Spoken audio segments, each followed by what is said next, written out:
Bom, pessoal, vamos começar aí nossa última aula propriamente dita desse curso, tá? A gente vai continuar falando da solução do problema do átomo de hidrogênio. Eu vou dar uma recapitulada no que a gente fez. Então, a ideia inicial, né, depois dos experimentos lá do Rutherford, é que o núcleo seria basicamente 90 ou mais por cento da massa, 99% da massa de um átomo estaria localizada no núcleo, numa região extremamente confinada, certo? E que o elétron estaria orbitando esse núcleo. A gente sabe, e já se sabia que o elétron tinha carga negativa, como o átomo é negativo, é neutro, então temos aí que o núcleo, e o núcleo é formado por um próton, ele é positivo, tá? Ele tem a mesma carga que o elétron, mas de sinal oposto. A gente tem que a massa do elétron ela é muito menor do que a massa do próton, tá? A massa do próton pela massa do elétron é da ordem aí de 1000, tá? 1000 e alguma coisa. Isso é uma boa, né? Porque a gente pode fazer uma mudança. Porque como é que eu representaria isso? Eu teria um sistema de coordenadas, na física a gente sempre precisa de um sistema de coordenadas, e aí eu tenho os raios que definem a posição de cada uma das partículas. Então, o raio do núcleo estaria aqui, o raio do elétron estaria aqui, certo? E aí, qual que é a solução? Eu tenho que esses dois caras interagem por meio de uma força, então eu tenho uma força núcleo-elétron aí, dada por 1/4π epsilon zero, a carga do elétron vezes a carga do núcleo, a gente sabe que elas são iguais, então eu vou colocar um módulo aqui ao quadrado e colocar um sinal negativo, então tem uma força atrativa aí, e essa força, ela varia com o quadrado da distância entre o núcleo e o elétron, tá? Então eu vou colocar um cubo aqui, porque eu vou colocar na direção RNE, tá? Então, esse aqui é o módulo, né? O módulo de RNE é exatamente o módulo de Rn menos R, tá? Então, eu tenho aí lei de Coulomb, beleza? Aí, a gente vê que essa é uma força que ela é central. Isso significa que ela tem simetria esférica. E o que a gente faz é justamente duas aproximações, tá?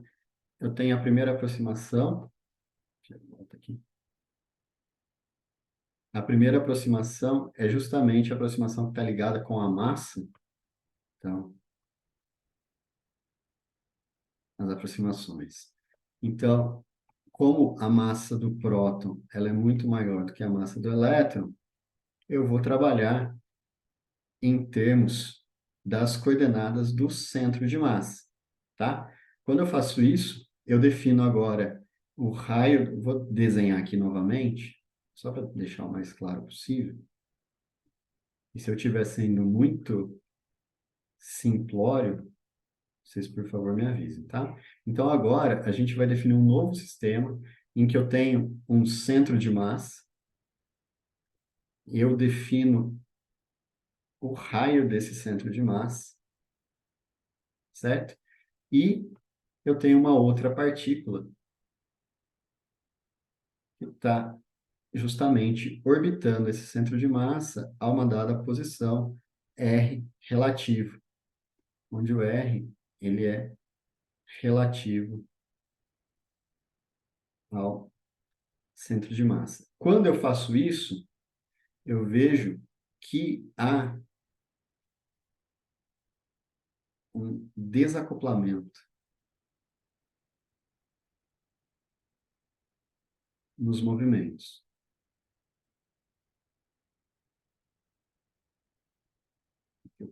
Isso, nos movimentos, tá? Por quê?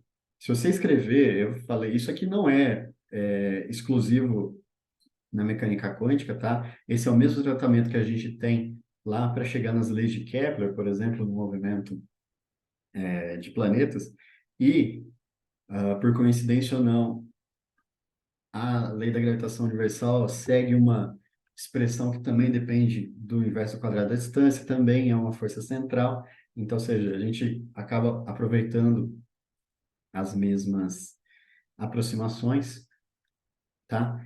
E quando eu faço isso, a gente vê que o momento do centro de massa ele é conservado, né? E aí, sendo o momento do centro de massa conservado, eu posso descrever esse movimento em termos do movimento do centro de massa e do movimento ao redor do centro de massa, tá? E assim, essa é uma aproximação muito útil, a gente chama, ela recebe até um nome, chama aproximação, na mecânica quântica, ela chama de aproximação de Born-Oppenheimer. Como a massa do próton é muito grande, qualquer movimento no próton, ele carrega com ele o elétron, tá? Então, ou seja, o movimento do centro de massa ele é totalmente independente. Então, se eu reescrever todos os sistemas no referencial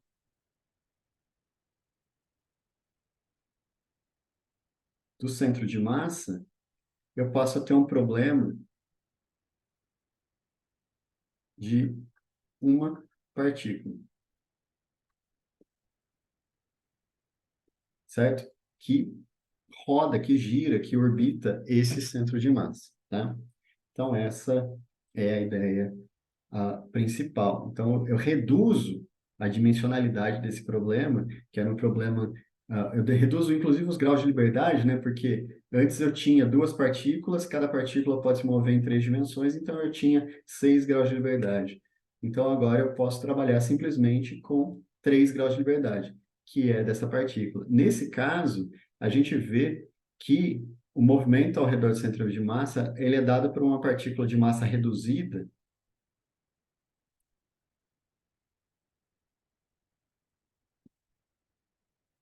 μ, definido como 1 sobre a massa do próton mais 1 sobre a massa do elétron. E aí, a gente vê aqui no caso do átomo de hidrogênio, o μ, ele é aproximadamente a massa do elétron, tá? E a, a distância R relativo é basicamente R do núcleo menos R do elétron, tá? Aproximadamente. Isso aqui é a posição relativa ao centro de massa. Beleza? Então, essa é a aproximação de Born-Oppenheimer, facilita bastante a nossa solução, certo? Simplifica bem o problema que a gente tem em mãos para resolver. Tá bom? Bom, beleza. Feito isso, a gente vê qual que é a próxima, não a aproximação, mas a próxima técnica. É o seguinte, como o potencial é central, significa que ele tem simetria esférica. E se ele tem simetria esférica, nada mais óbvio do que, como o R é definido em termos das posições aí, já são posições do elétron, né, em relação ao núcleo, a gente define o R, vetor, em termos de R, θ e φ. né? Onde esse cara aqui é a componente, tá? Então, eu faço esse mapa de um sistema de coordenadas para outro. Então, eu saio do sistema de coordenadas cartesianos, vou para o sistema de coordenadas esféricos. Quando eu faço isso, surge a primeira vantagem, que é o seguinte: o V de R, ele passa a ser um V de R. Você fala, nossa, Nil, o que você falou? Você falou a mesma coisa. Não, tem uma diferença grande aqui. Esse R aqui é o vetor. E esse cara aqui é a coordenada, tá? Esse cara aqui, ele é tridimensional. E esse cara aqui, ó, é só uma dimensão. Isso quer dizer que existe uma isotropia nesse sistema. Dado um R, na superfície dessa esfera de raio módulo de R, o potencial é o mesmo, né? Por quê? Porque essa força central, além de ter simetria esférica, ela é conservativa. E se ela é uma força conservativa, eu posso associar um potencial, que é esse cara que eu estou escrevendo aqui. Lembrando que o potencial, na verdade, eu posso escrever a força conservativa sempre pode ser escrita em termos do gradiente de um potencial e vice-versa, né? O potencial ele pode ser escrito como menos a integral de f dr, tá? Então, eu posso tratar em termos desse potencial. Bom, agora a gente está chegando numa coisa que é importante para a gente, que é um potencial separável, tá? Então, vou voltar esse V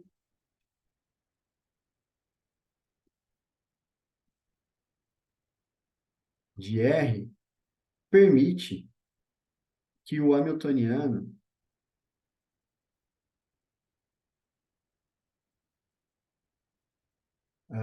seja uma equação separável. O que é isso? Significa que, escrevendo a equação de Schrödinger, né? H, ó, aqui eu vou dar um pulo, tá? Porque eu espero que vocês já estejam conscientes de que a equação de Schrödinger, ela é IH DDT de psi de t, que é igual a H de t, psi de t, tá? Só que a gente está muito preocupado não só com a função. Lembra, esse aqui ó, é o autoestado. Aliás, é, esse aqui é o estado, não o autoestado, né? Ele é o estado que descreve estado pertencente a um subespaço V, certo? Esse é um vetor de estado, talvez seja melhor. Pertencente a esse espaço V e que descreve toda a dinâmica do sistema. E quando eu alio esse vetor de estado com o operador, eu posso medir as coisas. Mas é importante que a gente olhe para o hamiltoniano em si, porque ele é um observável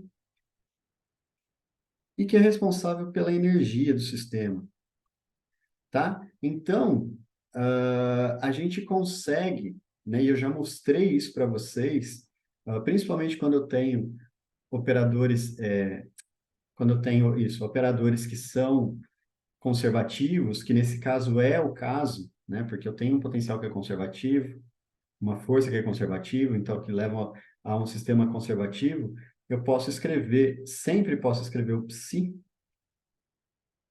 como sendo uma soma em n de um Cn a exponencial de menos i en t sobre h φn, onde isso aqui vem da evolução temporal.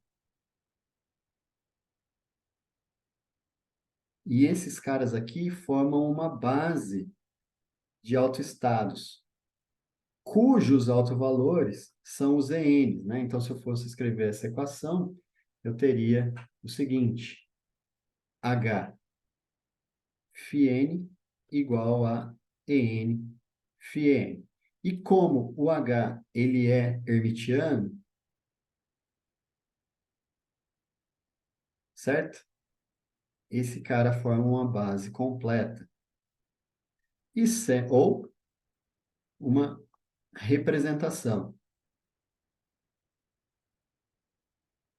E essa escolha que eu fiz aqui em cima foi justamente escrever o psi, que é a função de onda que descreve a física, a dinâmica do sistema sob análise, em termos dessa representação, ou seja, na base das energias, né? E é uma base que a gente chama de estados estacionários,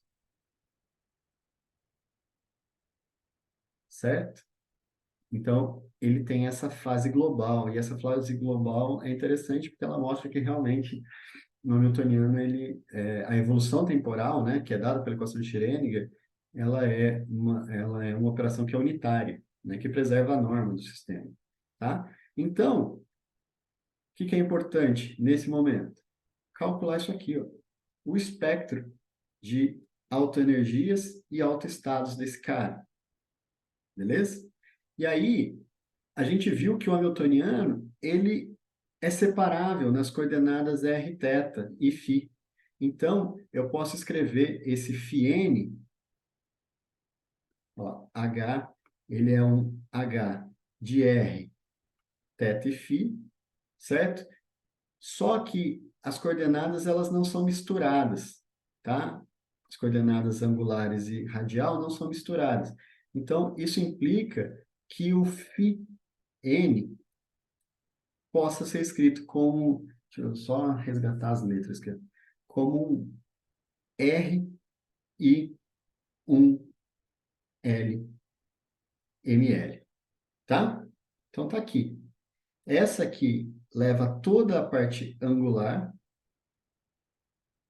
né? Porque são autoestados de momento angular, né? Isso aqui, então, H2L, L mais um L e ML. E aqui eu tenho LZ, L e ML. Isso aqui igual a H, ML, L e ML. Então, são autoestados de momento angular. E mais ainda, H e L2 igual H, LZ, que é igual a zero. Então, eles compartilham de uma mesma base. E toda a parte angular, então, está associada ao momento angular. Basta agora, não é uma tarefa simples, mas basta agora eu escrever a parte radial. Para facilitar, a gente usa a representação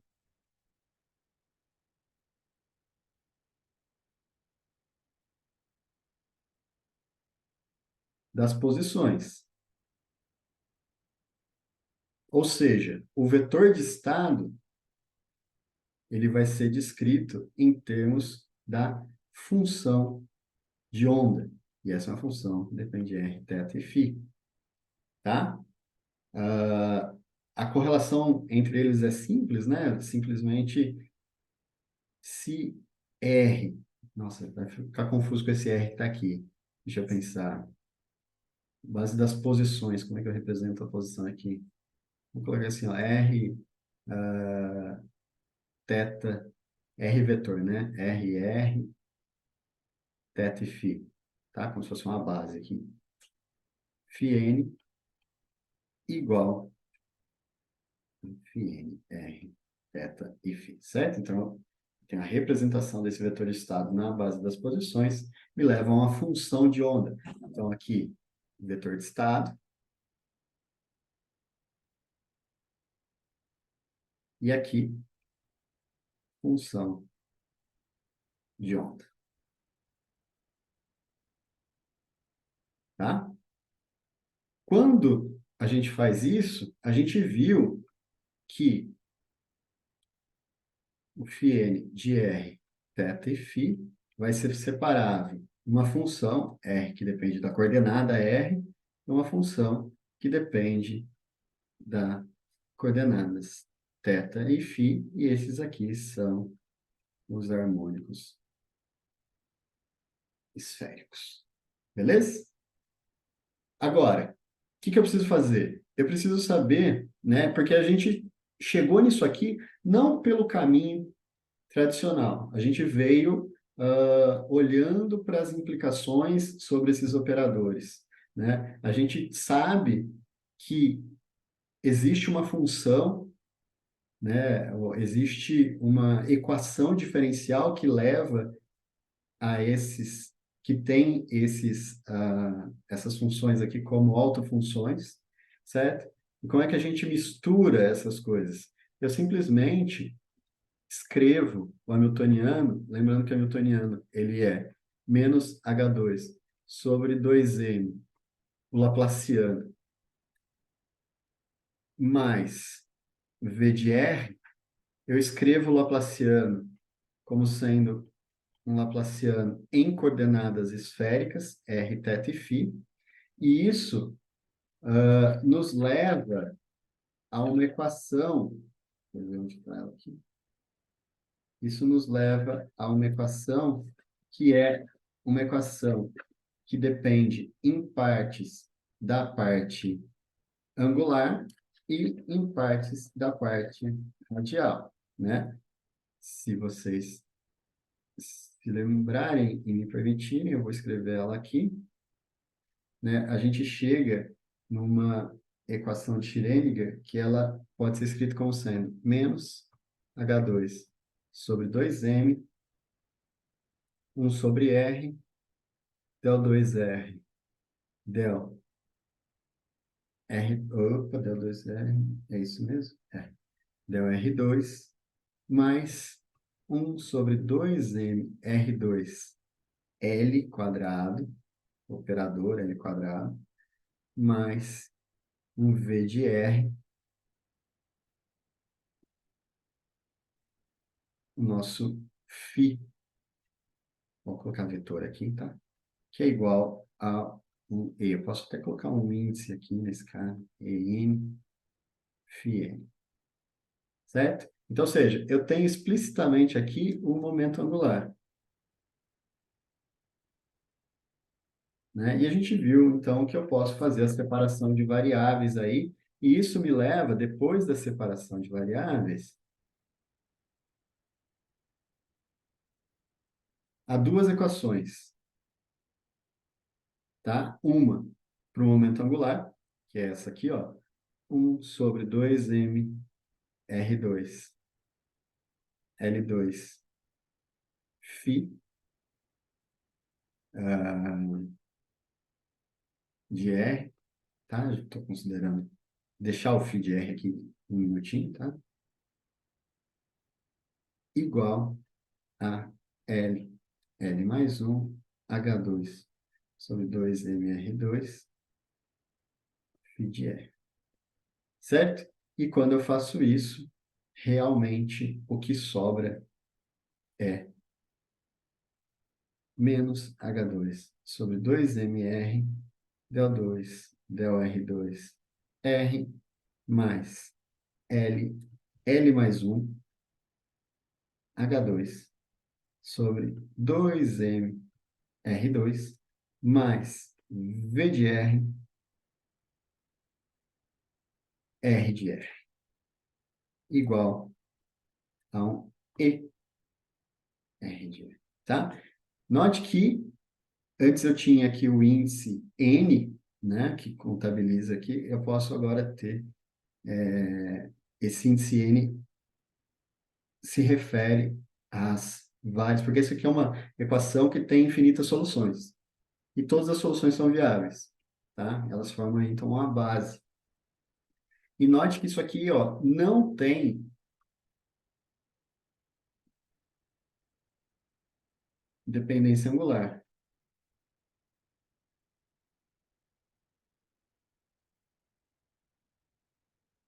certo? E a gente chama isso de equação radial, tá? Então, eu tenho que resolver. Note que é o seguinte, né? Eu posso reescrever essa equação de uma maneira mais compacta, como sendo um HL. O L vem justamente do fato de que ela ainda depende, ela ainda está conectada com a sua parte angular através desse número quântico L que está aqui, que é o número quântico associado ao módulo quadrado do momento angular, tá? Então, eu tenho aqui H2, R, K, o índice K, posso colocar aqui, ó, RK, ele está associado ao fato dessa equação ter aqui infinitas soluções, certo? E para cada L, eu posso ter infinitas soluções. Então, esse leva em consideração essas infinitas soluções e coloca um novo índice L aqui, ó, que é para lembrar que ela depende desse cara, e esse cara, ele é determinado pelo momento angular, certo? Então, eu vou e olho para o momento angular e defino toda a parte radial. Isso é igual, então, ao EKL de R, certo? Então, opa, EKL de R não, EKL, RKL de R. Então, essa é uma nova equação de autovalores e autovetores, certo? E que descreve aí as autoenergias do operador hamiltoniano, levando em consideração o potencial central que esse sistema está sujeito, tá?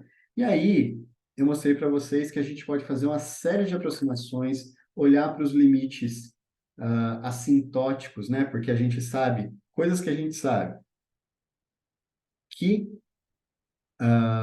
essa função RKL de R, ela tem que ir a zero no limite de R indo a zero. Não pode divergir, tá? Outra coisa que a gente espera que RKL de R também vá a zero no limite de R tendendo a infinito. Porque lembra que eu preciso do módulo ao quadrado dessa função de onda para ter uma probabilidade, uma densidade de probabilidade. Então, se eu tiver uma coisa que diverge lá no infinito, que não vai a zero no infinito, isso aqui não é uma função que a gente chama de função de quadrado integrável, ou seja, na hora que eu integro o módulo ao quadrado, ela diverge, tá? Então, a gente aplicou essas condições de contorno, essas condições assintóticas, certo? E reescreveu todo esse problema. E aí, ah, a gente mudou, fez uma mudança de coordenadas, uma mudança de variáveis, certo? Então, primeiro, a gente definiu o R, KL, em termos de 1 sobre R em U, KL de R, tá? Então, ou seja, porque aparece na equação, se vocês olharem aqui em cima, aparece na equação esse 1 sobre R aqui, ó. Então, a gente faz essa primeira mudança de variáveis. Depois, a gente usa escalas, né? Então, eu uso aí o a zero e a energia de ionização para tornar esse problema adimensional,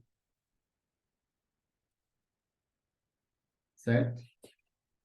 E, por fim, eu escrevo em termos de uma variável adimensional, que é o R sobre a zero, e eu saio numa equação, que é essa equação que está aqui, ó, D2, D, Rho 2, menos L, L mais um sobre Rho ao quadrado, mais 2 sobre Rho, menos um lambda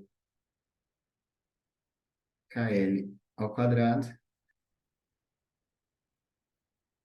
U KL Rho igual a zero, tá vendo? Tem uma equação bem mais, ela não é mais simples, né? Ela é mais compacta. Lógico, tem um mundo de não aproximações, de mudanças de variáveis que foram feitas, que depois a gente tem que recuperar.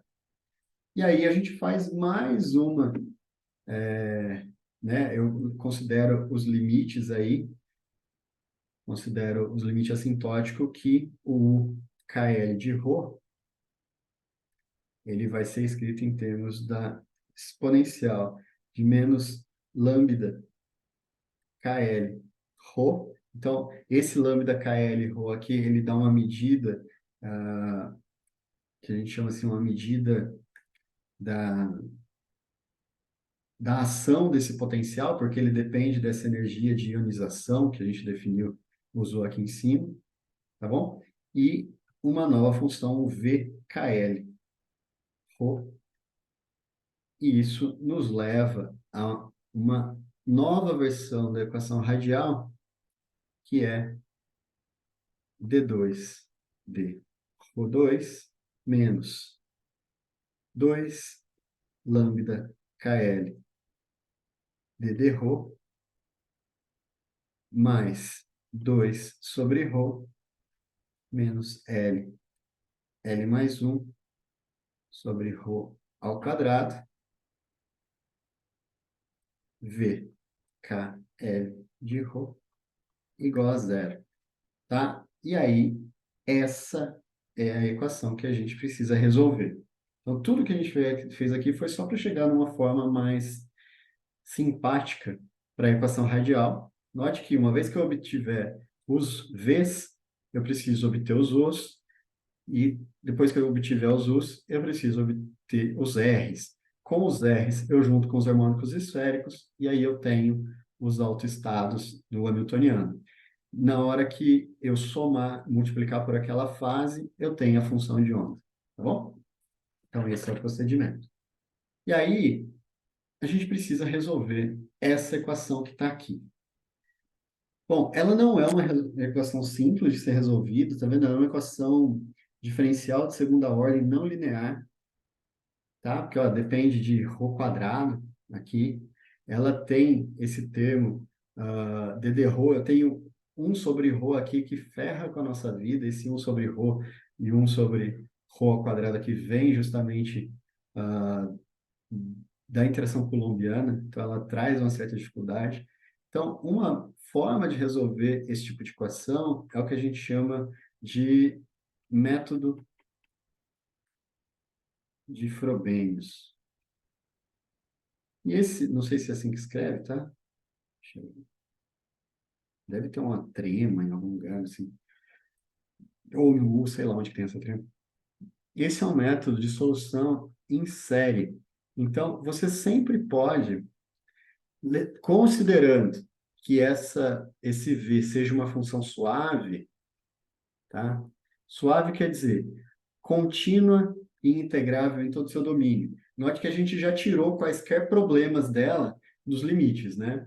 A gente já tirou problemas dela na origem e já tirou problemas de divergência fora da origem. O que a gente espera agora é que essa função ela seja suave. Isso porque, se vocês se lembrarem, a gente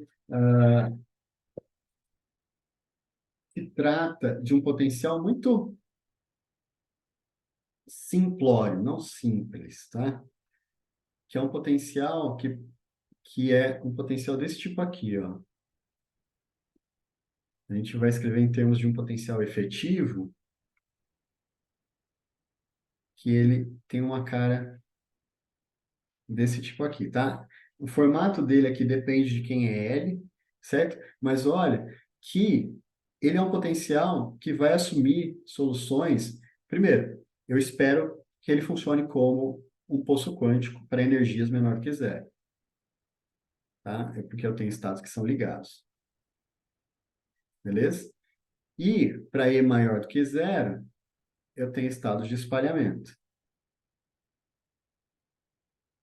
E a gente já resolveu problemas de estados ligados a estados de espalhamento. Eu vou ter alguma coisa do tipo assim, ó, para a função de onda. Aqui, uma função com dois nós. Aqui em cima eu vou ter uma função que oscila. Então, elas são funções integráveis ou diferenciáveis, tá? E a gente tem uma terminologia na matemática que é suave. Se ela é uma função suave, significa que eu posso, qualquer função suave, você pode representar em termos de uma expansão em série. Haja vista, por exemplo, a expansão em série de Taylor, a gente tem expansão em série de Fourier, tá? Aqui a gente vai tentar também uma expansão em série. Para isso, a gente vai fazer uma tentativa mesmo, que é escrever essa função VKL de ρ em termos de uma soma, tá? Em um Q de 1 até o infinito, de um coeficiente CQ, que a gente precisa definir quem que é esse coeficiente, ρ elevado a Q, certo? E aí, para evitar problemas depois, a gente coloca na mão um Q elevado a S aqui, tá? Onde S e Q são inteiros, né? De tal forma que agora eu posso ter uma soma em Q de 0 até infinito, CQ, ρ elevado a Q mais S, tá bom? Então, esse S aqui ele vai nos ajudar a garantir que essas funções são facilmente tratáveis, né? Então, isso implica que a menor potência na expansão acontece quando Q igual a zero. Quando Q igual a zero, a menor potência vai ser Q elevado a S, tá? Então, estou garantindo isso. Beleza? Bom, essa aqui é a nossa proposta. Sempre que eu proponho uma solução para uma equação diferencial, eu preciso verificar e ver quais as condições para que ela seja válida, tá? Então, para isso, eu preciso voltar na equação diferencial. Para voltar na equação diferencial, eu preciso das derivadas. Se vocês se lembrarem, lá eu tinha a derivada quadrada, tinha a derivada primeira, e tinha os termos que dependem somente de v, tá bom? Então, vamos fazer as derivadas. Bom, isso é uma série de potências super simples de fazer derivada, daí a função desse método. Então, se eu fizer a derivada com relação a ρ de v, KL de ρ, certo? Então, isso aqui é d de ρ da soma em S, não, a soma em Q, tá? Aqui eu já vou omitir os limites da soma, porque para evitar escrever essas coisas. CQ, desculpa, ρ elevado a Q mais S, tá? Note que a soma é em Q, a derivada é em ρ. Então, eu posso trocar a ordem daqui. O CQ é uma constante, então passa a ter uma derivada de ρ. Pela regra da derivação de polinômios, cai esse termo que está aqui. Então, eu vou ter aí uma soma em Q de Q mais S, CQ, ρ elevado a Q mais S menos 1. Tá? Então, essa é a primeira derivada. A segunda derivada vai ser a derivada disso, né? Então, d2 de ρ2 de v KL de ρ vai ser a derivada disso aqui. Então, vai ser uma soma em Q, a derivada do primeiro vezes o segundo, né? A derivada do primeiro vezes o segundo é simplesmente CQ ρ Q mais S menos 1. Opa, desculpa. Deriva de novo, né? Deriva esse termo aqui. Ó. O CQ continua quietinho aqui. Eu tenho Q mais S. Eu estava considerando que isso aqui era ρ. Estava derivando esse cara. Tá? Q mais S. Aí cai esse termo aqui. Q mais S menos 1. E ρ elevado a Q mais S menos 2. Tá? Bom, agora que eu tenho as duas derivadas, eu posso voltar na equação diferencial. Lembra que o primeiro termo era essa derivada, né? todos eles vão ter um CQ. Então, eu vou colocar uma soma em Q em CQ em evidência. Primeiro termo, derivada. Q mais S, Q mais S menos 1, Rho elevado a Q mais S menos 2, menos. Lembra que eu tinha ali 2 vezes lambda KL, a derivada primeira. Q mais S, Rho, Q mais S menos 1, mais o próximo termo tinha 2 sobre Rho. 2, eita, 2 sobre Rho, certo? E esse termo, lógico, multiplicava CQ vezes o outro termo, e o outro termo depende de menos L, L mais 1, Rho ao quadrado, e Rho elevado a Q mais S igual a zero. Tá bom? Então, essa aqui é a equação diferencial escrita com esse chute, né, para o V. Agora, o que que a gente vai fazer? A gente vai mudar a ordem das coisas aqui para trabalhar com essas potências, né? Note que eu tenho aqui potência de Q mais S menos 2, tenho potência aqui em cima de Q mais S menos 1, tenho potência de Q mais S. Só que olha aqui embaixo, eu tenho esse ρ dividindo, né? Então, eu posso ter uma soma em Q, CQ, Q mais S. Opa, deixa eu apagar aqui. Q mais S,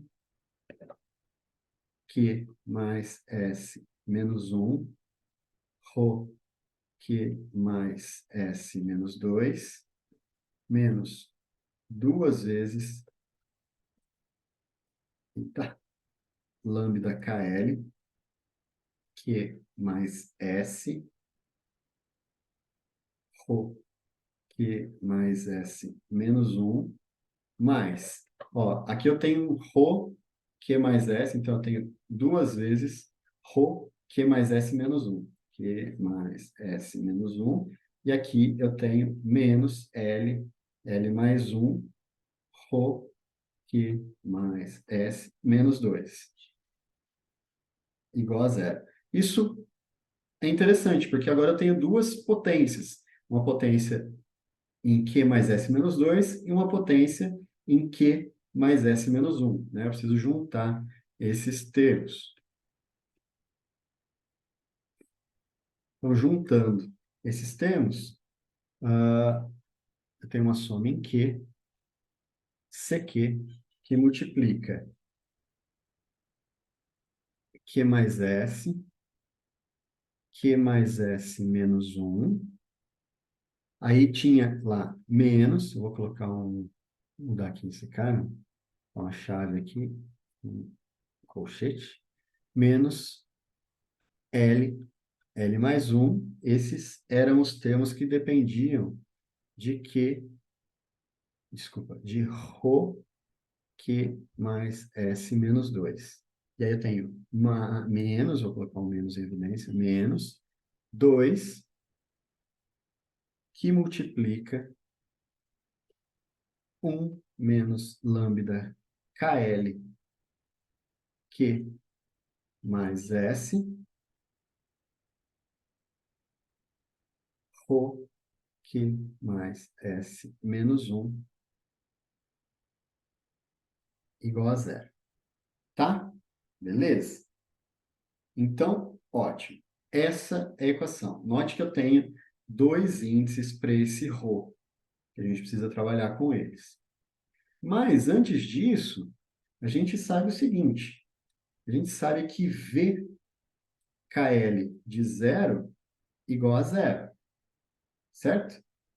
Então, eu sei que VKL de ρ igual a soma em Q de zero até o infinito de CQ Q, desculpa, Rho na S mais Q, tá? Se eu substituir zero aí, eu tenho que VKL de zero igual a soma de Q de zero até o infinito, CQ zero elevado a S mais Q, tá? Zero elevado a qualquer número é um. Então, isso aqui me diz que quando ρ tende a zero, isso aqui é zero, tá bom? Sempre isso aqui é zero. Isso implica que o S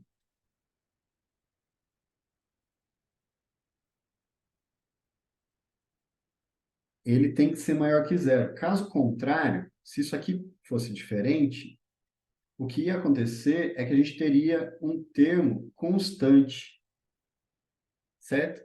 Porque todo número elevado a zero, suponha que tem o número A elevado a zero, ele é um, certo? Só que eu preciso garantir que isso aqui aconteça. Então, eu não posso ter um número constante. Então, o S, ele precisa ser maior do que um, porque caso contrário, a gente não teria essa condição de que a função ela é nula na origem. Tá vendo? Então, ou seja, isso implica que CQ igual a zero para qualquer Q.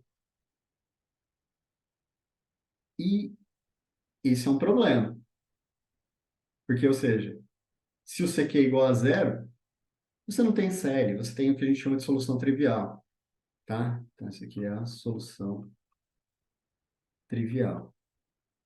E não é nela que a gente está interessado, porque qualquer função pode ser zero, certo? Essa, aliás, a solução de qualquer equação diferencial pode ser zero, é isso que eu quis dizer. Então, para que uma série de potências seja nula, então o que eu tenho aqui, ó, é uma série de potências com dois termos.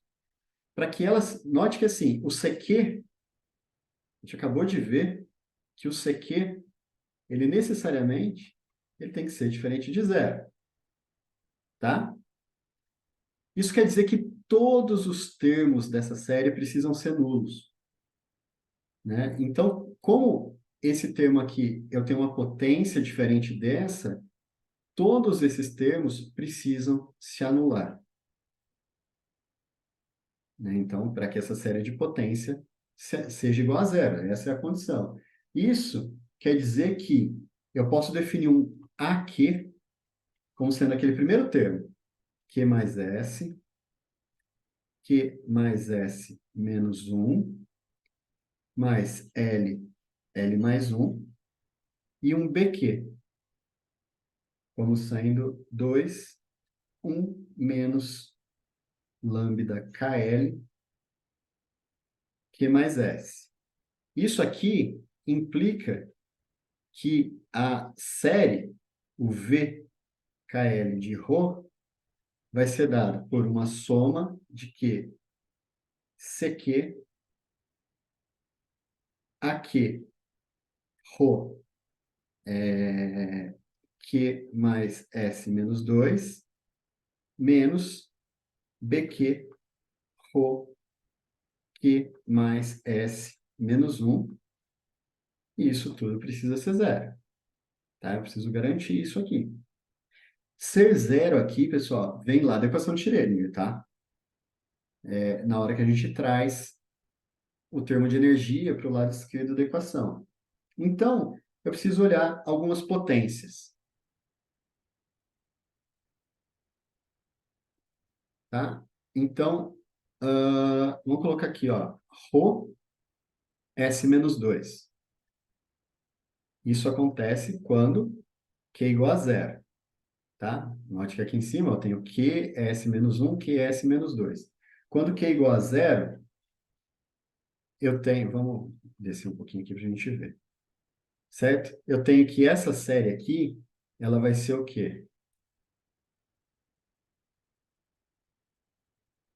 AQ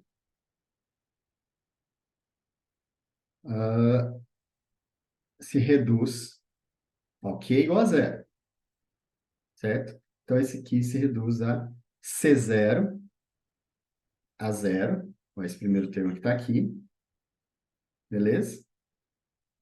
E o BQ não contribui para essa potência.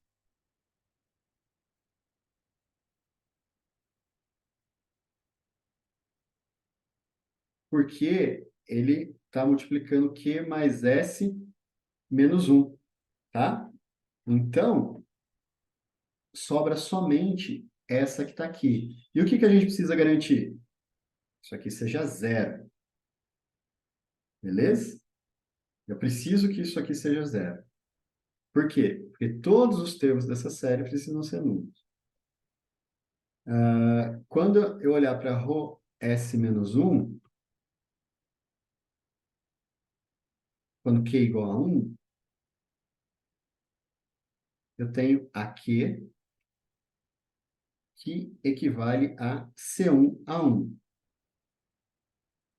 Desculpa. Deixa eu tirar o CQ daqui e pôr esse cara aqui dentro. Tá? C1 a 1. E a outra possibilidade é Q igual a zero. Nesse caso, sobra o termo BQ, que é C0. Posso até pôr igual aqui. C0, B0. Tá bom? Então, na hora que eu junto esses dois termos aqui, eu tenho o seguinte: C1 a 1 mais C0 a zero igual a zero. Certo? E aí, eu vou fazendo isso para as várias outras potências, né? Então, eu vou indo até ρ S Q mais S, S Q mais S, menos 2. Isso aqui, ó, vai implicar em uma equação do tipo CQ AQ mais CQ menos 1. Tá vendo que ele tem sempre um termo a menos, um termo anterior, por conta desse menos 1 que aparece aqui. E aqui é B, não é A. B, Q menos 1 igual a zero. Tá? Então, eu tenho... Então, olha o que aconteceu, pessoal. Eu tenho agora que descobrir quem são os coeficientes. Porque o A e o B, a gente sabe, eles são constantes do problema. Né? Lembra, eles dependem aí de L, dependem de lambda e tal. Então, eu tenho agora um sistema de equações. Se a gente escrevesse, eu tenho lá, né? Começa com C0 a zero igual a zero. Depois eu tenho C1 a 1 mais C0, B0 igual a zero. E assim sucessivamente até CQ AQ mais CQ menos 1, BQ menos 1 igual a zero. Isso me forma um sistema de equações para os CIs, certo? E agora eu vou resolver esse sistema de equações, né? Então, a gente começa, por exemplo, ρ S menos 2. Esse caso, a gente já viu, é o primeiro que está aqui, porque o B não tem potência ali. C0 a zero igual a zero. Mas quem que é o a zero? Ele é S menos 1. Lembra, eu estou trocando. o valor do S, do Q aqui. L, L mais um, tá? E aí, isso implica nessa equação que está aqui, ó. C0, o A0. S, S menos um menos L, L mais um igual a zero. Como o C0 ele é diferente de zero, né? Se ele começa com zero aqui, você zera todo o resto. Então, essa parte aqui precisa ser igual a zero. Então, a gente tem a primeira condição, que é a seguinte. S, S mais um mais L, L mais um igual a zero. Isso aqui permite duas soluções. A gente já até viu isso, essas soluções. S igual a menos L e S igual a L mais um, tá? Bom, essa aqui é inviável, porque lembra, o S tem que ser maior do que zero. Então, sobra a que está aqui. Eu tenho S maior do que zero e L maior ou igual que zero. O L a gente sabe, né? Que ele é do número quântico orbital. Isso implica que S igual a L mais um. Tá? Então, a gente definiu quem é o S. Lembra que a gente tinha uma constante posta ali para quem era esse S, em termos do número quântico L, que a gente sabe que vem da parte angular. Agora, se a gente olhar para o ρ Q mais S menos 2, eu tenho, esse é o último termo, né? CQ, o último termo não, né? Um termo genérico. AQ mais CQ menos um BQ menos um igual a zero. E agora a gente sai substituindo. Eu tenho CQ, multiplico AQ. Aqui é Q mais S, Q mais S menos um menos L, L mais um mais C, Q menos um 2 multiplica um menos lambda KL, Q mais S menos um igual a zero. O que eu sei? Eu sei que o S igual a L mais um. Então, eu tenho que o CQ, que multiplica Q mais L mais um Q menos L menos um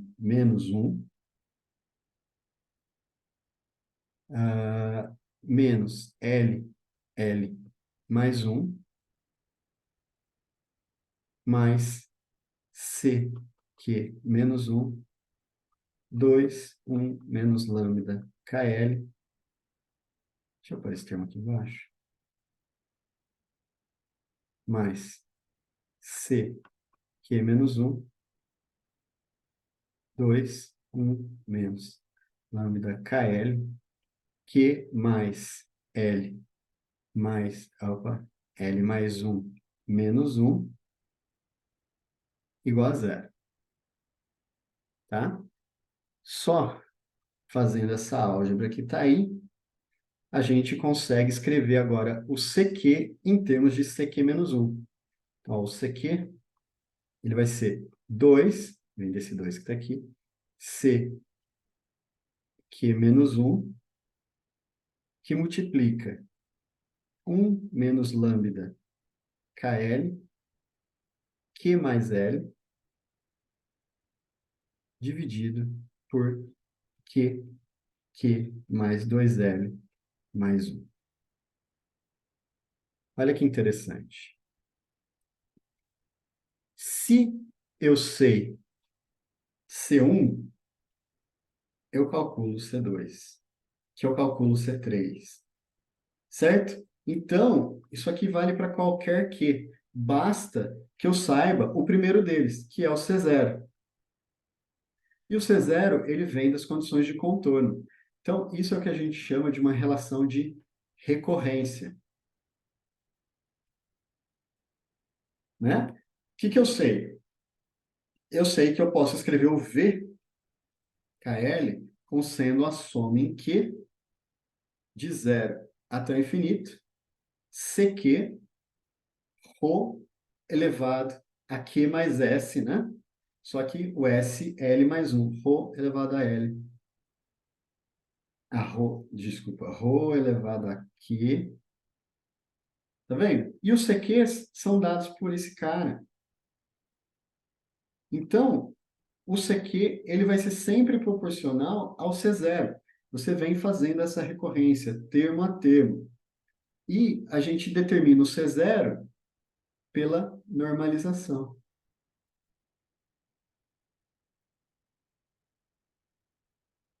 Beleza? Então, somente. Só que tem um problema. Eu preciso normalizar. Essa precisa ser uma função normalizável. E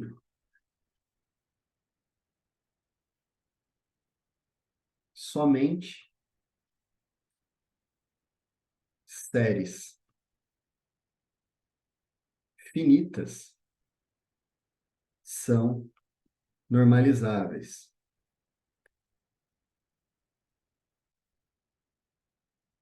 Tá bom?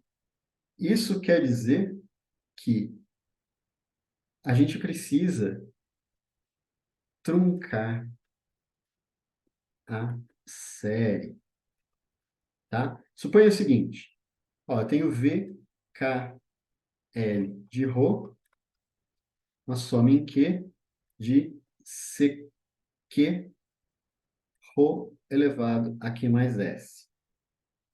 Eu tenho que tomar o limite de Q tendendo ao infinito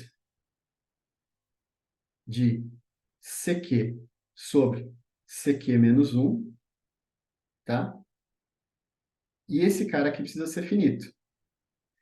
Se vocês estudaram séries, vocês vão ver que um dos testes de convergência da série é esse teste da razão, em que você pega a razão entre esses dois caras. Mas a razão entre esses dois caras é fácil, porque ela já está aqui. E na hora que você faz isso, você tem o seguinte: eu tenho o limite de Q tendendo ao infinito, de 2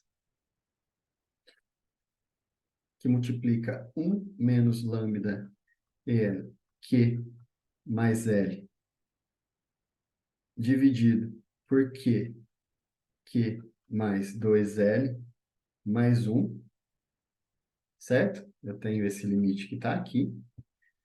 E aí, se você olhar, como o Q é muito grande, somente os termos que dependem de Q que vão sobrar aqui. Então, eu posso escrever esse limite aí como sendo 2 lambda KL, Q, tá vendo esse termo que está aqui? E aqui embaixo, Q quadrado, tá? E isso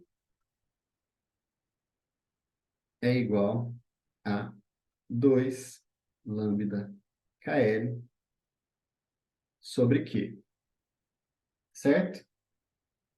E aí,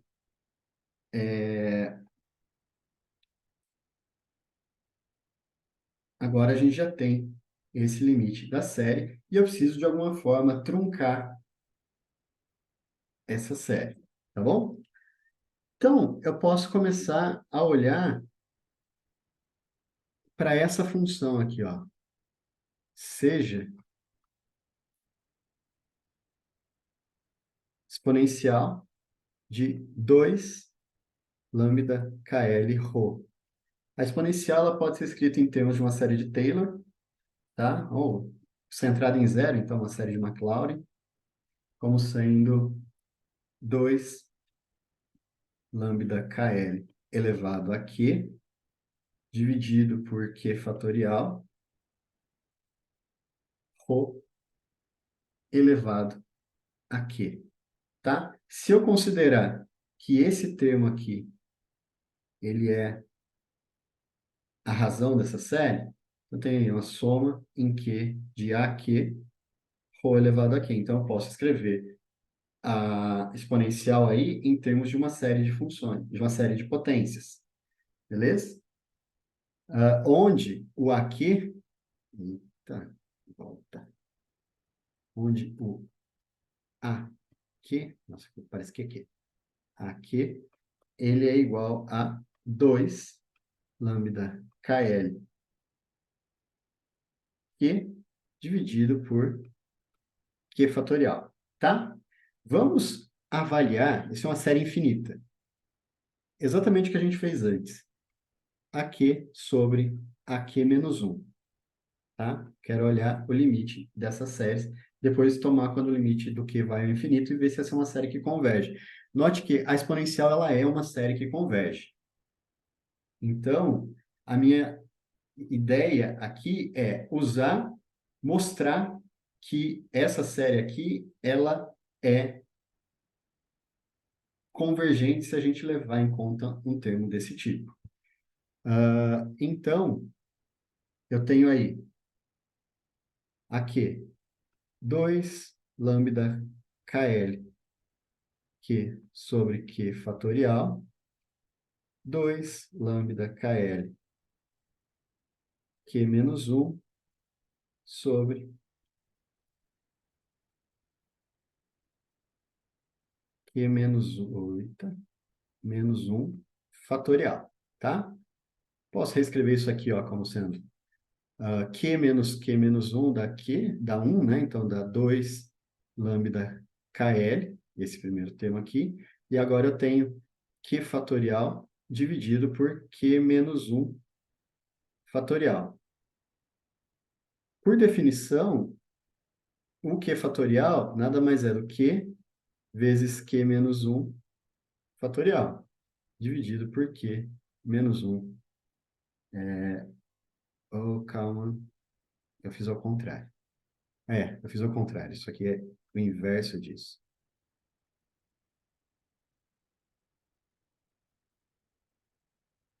Aqui em cima é o Q menos 1 fatorial, tá vendo que ele está aqui embaixo, dividido pelo Q fatorial.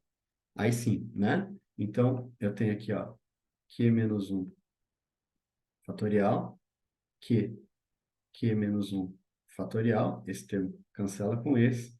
Então, AQ sobre AQ menos 1 igual a 2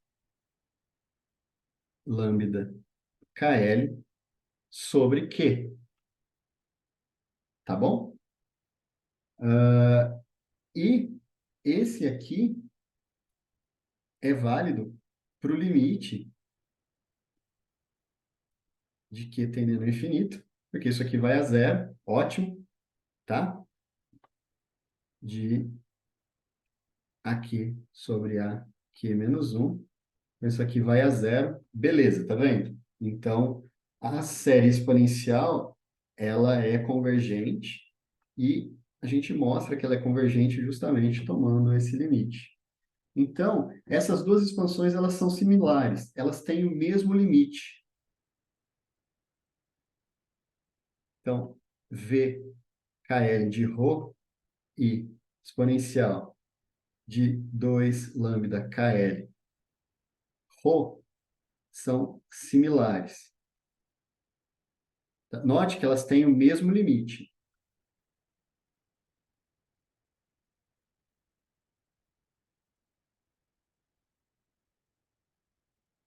Então, assintoticamente, eu tenho que V KL de ρ é proporcional à exponencial de 2 lambda KL ρ. Só que tem um problema, né? Eu estou falando que eu falei uma coisa errada para você. Falei essa série ela converge. Não, na verdade ela diverge, né? Porque ela não é negativa. Lembra que lambda KL ele é maior do que zero. Então isso aqui diverge. Eu só mudei a ordem aí para vocês, tá? Então ele diverge. Então isso tem um problema. A gente precisa truncar essa série. Eu preciso eliminar a divergência, tá bom? Então, vamos dar um limite. Suponha que exista um certo Q máximo, tal que a partir desse Q, V de Q, sei lá, a partir desse Q, o CQ seja zero. E aí ele termina a série, Q máximo, tá?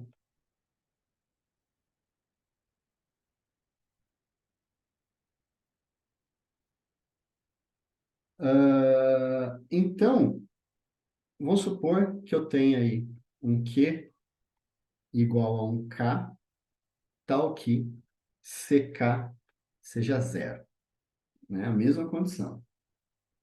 E CK mais N é igual a zero para qualquer N maior do que um, certo? Então, ou seja, não tem mais série depois disso.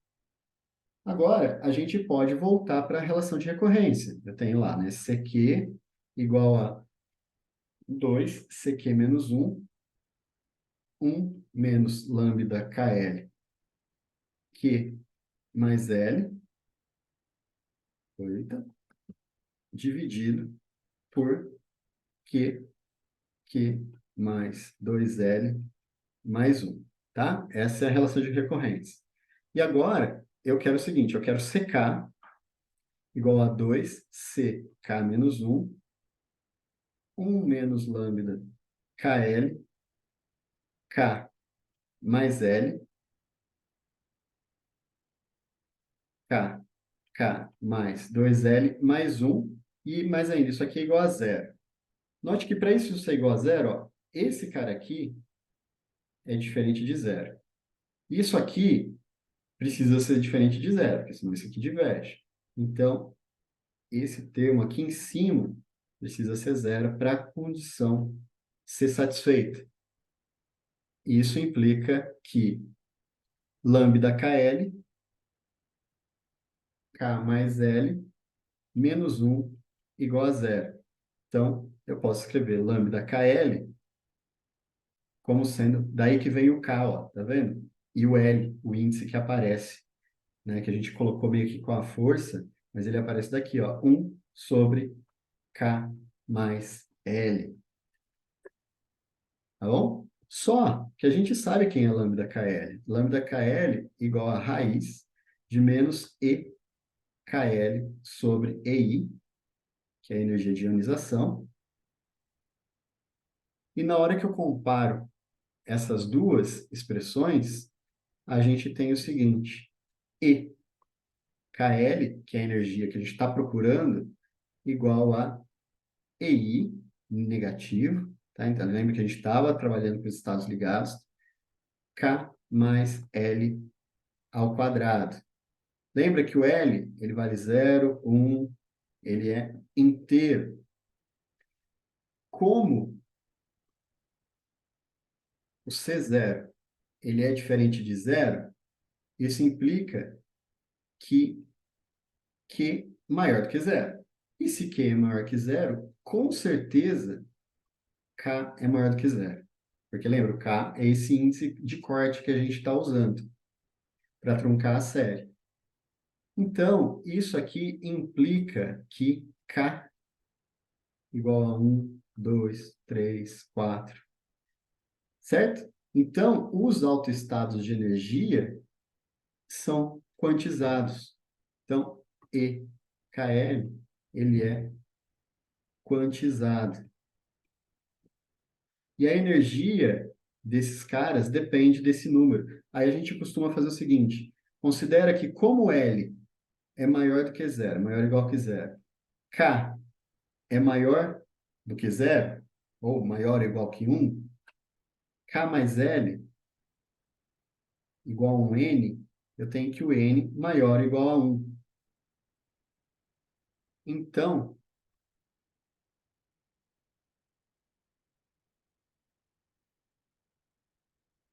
EKL igual a menos uma energia de ionização N ao quadrado, onde o N igual a 1, 2, certo? Olha que interessante, moçada. A gente acabou de obter as energias quantizadas do átomo de hidrogênio. A gente, inclusive, sabe que o EI aí, ele vale menos 16,2 eletronvolts, certo? E agora eu tenho as energias. A gente pode, inclusive, voltar à recorrência e mostrar que CQ menos 1 igual, né, a 2K menos Q. Eu já estou usando que lambda KL igual a 1 sobre K mais L. 2 menos Q mais 2L mais 1K mais L. Então, eu tenho agora uma forma de recorrência que depende simplesmente de Q, K e L, certo? E o K, ele é um contador dos níveis de energia do átomo de hidrogênio, certo? Então, ótimo, eu já tenho a solução, porque eu sei quem que é o quê. Se eu conheço o C0, se eu conheço o C0, eu calculo C1, C2, até CK. E aí, V KL de ρ igual a soma de CQ ou a S mais Q, certo? Então, é isso. A gente tem essa solução. Beleza? Essa foi a solução do átomo de hidrogênio. Alguns comentários agora, né? A gente sabe, então, que a solução radial, o R, vai depender, então, desse número L, que está aqui, e do L, do N e do L e do ML. Isso implica que o φ ele também vai depender de N, L, M. Lembra que o N, K mais L, tá? Então, R, θ e φ. E isso aqui igual a essa função radial que a gente acabou descobrindo numericamente aí, R de NL, de R, tá? Indiretamente ele depende de ML, né? Nem depende, né? Ele é degenerado em ML. E aí eu tenho Y, L, ML, θ e φ.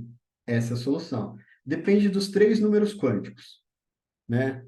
A gente tem aí N igual a K mais L.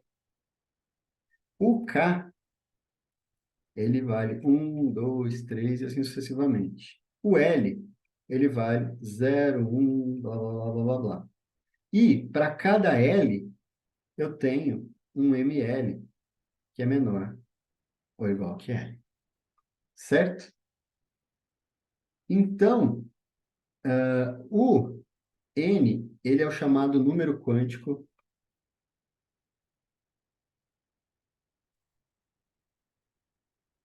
principal.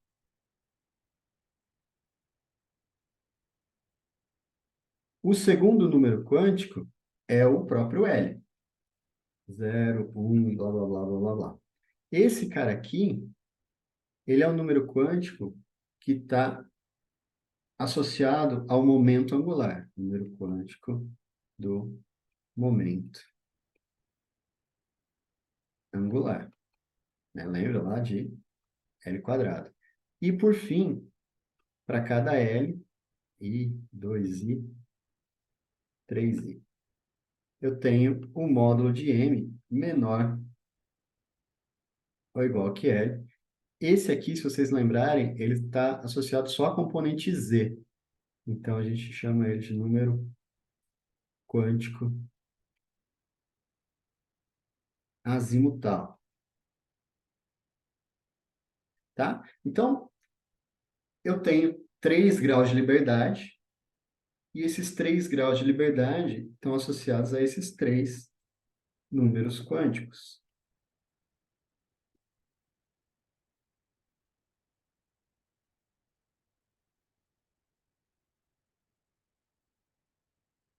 Para cada direção, eu tenho aí 1 grau de liberdade. A gente sabe o seguinte, que a solução radial, ela tem a seguinte forma: R de N e L de R igual a 1 sobre R, ρ elevado a L mais 1, E elevado a menos ρ, V de ρ, tá? Esse cara aqui é um polinômio de grau K, tá? Vou só até deixar aqui. K. Esse é um polinômio de grau K, cujos coeficientes são com os Q, CQs determinados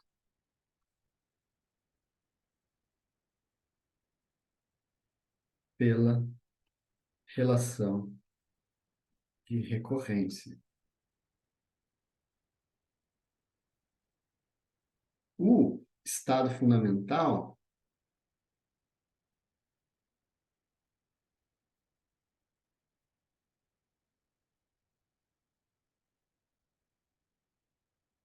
ele é o estado que tem n igual a 1, né? Ou seja, para que o n seja igual a 1, necessariamente o L tem que ser zero, porque o n é K mais L, e o K começa de 1, beleza? Então ele tem que ser zero. Então, o E1, que é a energia do estado fundamental, vai ser menos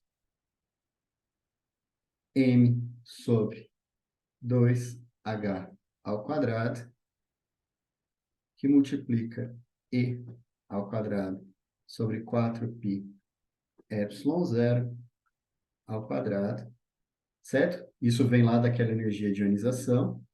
E isso aqui eu tinha posto o número errado, tinha posto 12,6, é 13,6 eletronvolts, tá? Então esse é o estado fundamental. E olha que interessante, depois que a equação de Schrödinger foi pela primeira vez resolvida, eles viram que era possível obter as energias simplesmente da interação entre prótons, entre o próton e o elétron.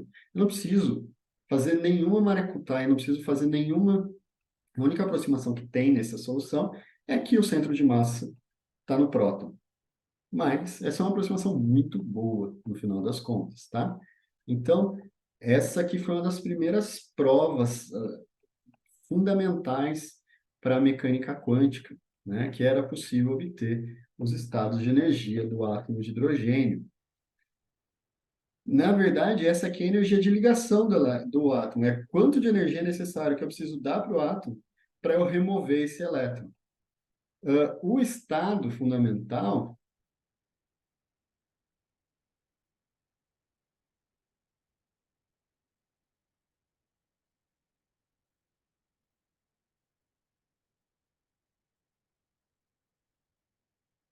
ele vai ser aquele estado que a gente chama de Φ100. Por quê? N igual a 1, L igual a zero, então necessariamente o ml igual a zero, de R, θ e Φ.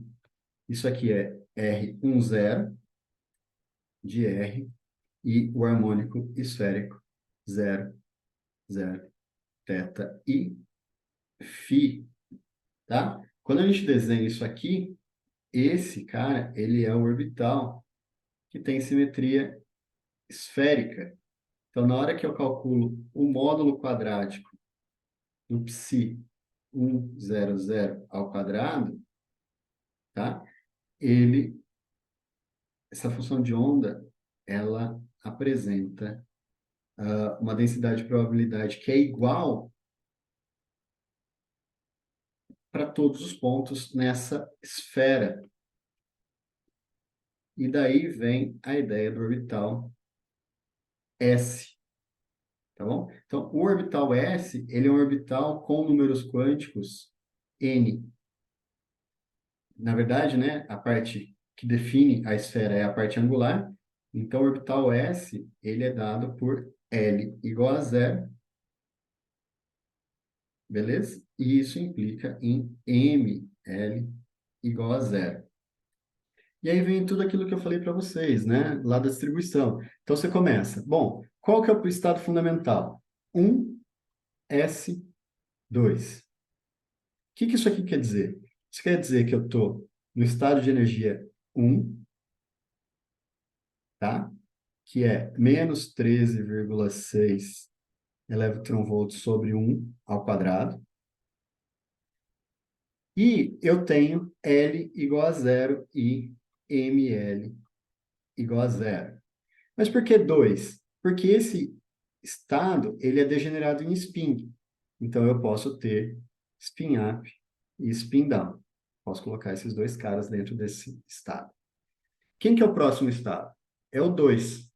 Opa, 2. 2 é quem? É N, né? Então, o 2s2... Aliás, vamos começar com o 2 aqui. Eu começo com o 1, mas eu tenho aqui que o 1 é N igual a 1. N igual a 1 implica em K igual a zero, que implica em L igual a zero. N igual a 2, eu tenho duas possibilidades. Eu tenho K, opa, K tem que ser sempre maior que 1. K igual a 1, L igual a 1. Deixa eu arrumar um pouco de espaço. Vou começar com K igual a 2, na verdade, aqui, ó. K igual a 2, L igual a zero. E K igual a 1, L igual a 1. Certo? Então, ó, 2 mais 0, 2. 1 mais 1, 2. Esse cara aqui, ele vai ser, como eu tenho L igual a zero, então isso implica em ML também igual a zero. ML igual a zero, eu tenho S. Então, eu tenho aqui o 2S, e eu posso pôr dois spins, up e down. E esse cara aqui tem energia E2, tá? Porque lembra que a energia depende do K mais zero. Esse cara aqui de baixo, né? Lembra só? Reescrevendo. Menos 13,6 elétron-volts dividido por N, por K mais L ao quadrado. K mais L ao quadrado é N ao quadrado, 2. Esse aqui vai ser um outro estado, porque ele tem ml igual a menos 1, 0 e 1. Então, eu tenho 2P,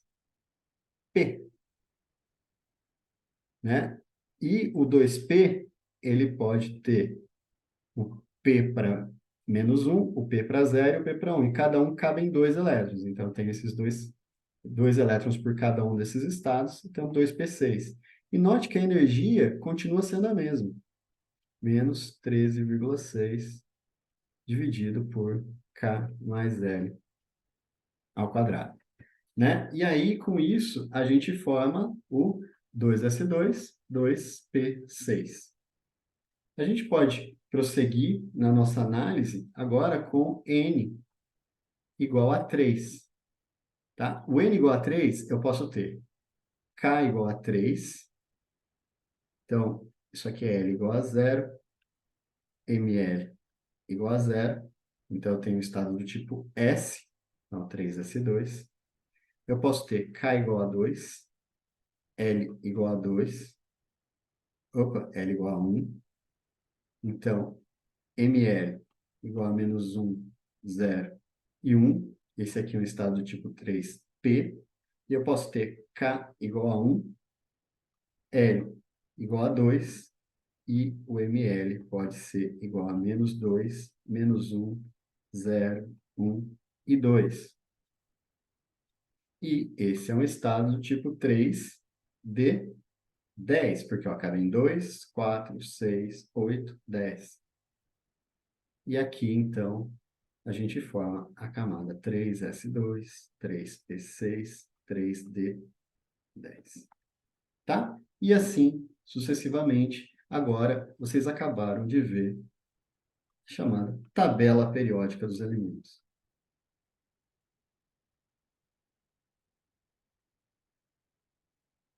Né? Porque vocês aprenderam, e aí os químicos observaram, que existe uma regra de ocupação desses níveis eletrônicos dependendo da quantidade de elétrons que você tem, que é aquela regrinha, né? 1s2, 2s2, 2p6, 3s2, 3p6, 3d10, 4s2, 4p6, 4d10, 4f14, 5s2, 5p6, 5d10, 5f14. O 5, se vocês olharem, era para ter um G aqui, né? Seria 5G o quê? O que vocês acham? É só olhar a degenerescência, né? Se aqui eu tinha 7, o próximo vai ser 9. Então,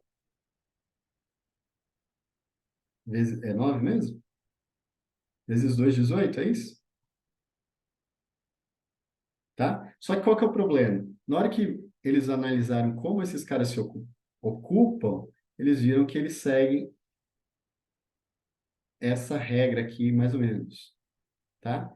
Então, dados os elementos que são conhecidos, conforme você vai descendo nessa linha, você pouco, você não se aproxima, né, na verdade, desse cara, dessa ocupação maior aqui, né? Porque tem muita coisa para baixo, né? Então, se você somar aqui a quantidade de elétrons, você tem muitos elétrons aí, tá bom? É importante notar que, assim, note que a gente está trabalhando com um modelo que ele é hidrogenoide, certo? E está levando à conclusão de átomos que não são hidrogenoides. Mas onde que entra o fato de não ser hidrogenoide? É justamente na ocupação desses estados. Note que a gente não ocupa esses estados linearmente. Assim, 1s2, 2s2, 2p6, 3s2, 3p6, 3d10. Por quê? Porque a interação das funções de ondas dos elétrons faz com que haja que a gente chama de hibridização desses estados, e a forma com que esses estados são ocupados segue de modo geral, assim, essa regra, né? Essa regra de Savos, aqui, se não me engano, é isso? Regra de Savos? Não lembro o nome dessa regra aí. Está aqui. E aí, a gente consegue trabalhar com toda a tabela periódica usando o que a gente vê aí do átomo de hidrogênio. Beleza, pessoal?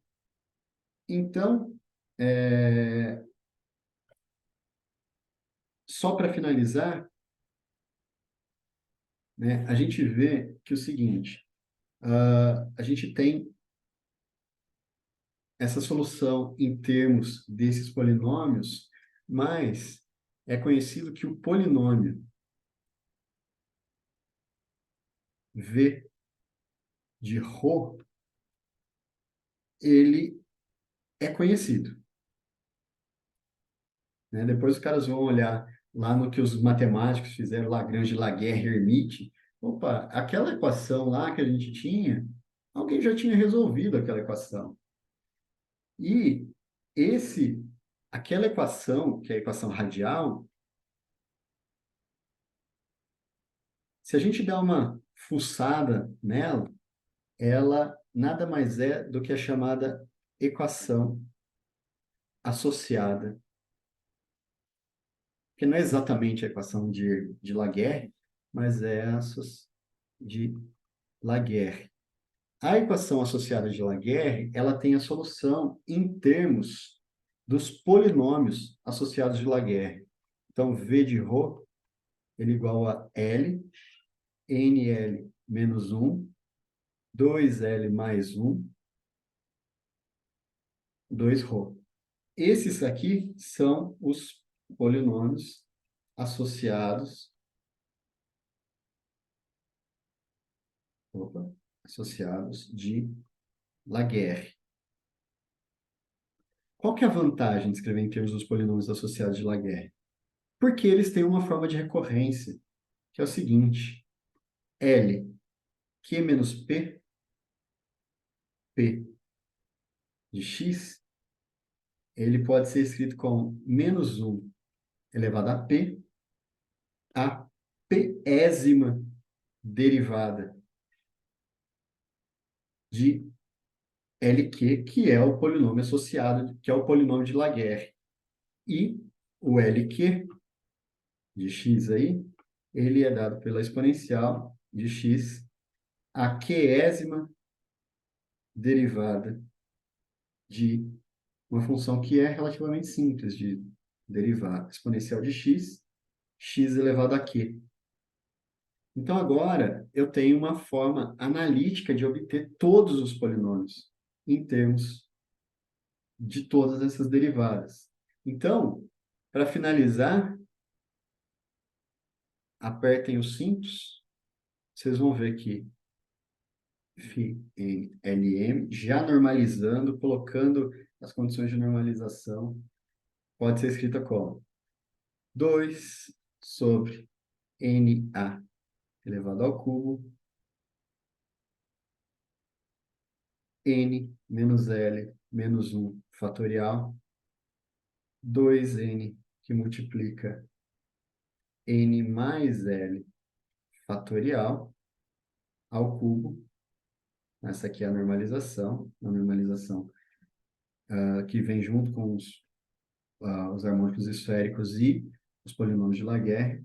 Aí eu tenho o termo assintótico, exponencial de R elevado a N dividido por R por NA, 2R elevado a NA L. Note que a gente tinha um termo desse tipo quando a gente fez a solução assintótica. E aí eu tenho L, N menos L menos 1, 2L mais 1 de 2R sobre NA. Falta só um termozinho aqui, que é o YLM de θ e φ. Tá aí. Essa é a solução da equação de Schrödinger para o átomo de hidrogênio. E eu tenho como obter para qualquer combinação de números quânticos NL e M, basta substituir. Aqui, esse aqui já tem as normalizações, eu tenho o gerador de todos os polinômios, inclusive de todos os harmônicos esféricos, eu já mostrei para vocês.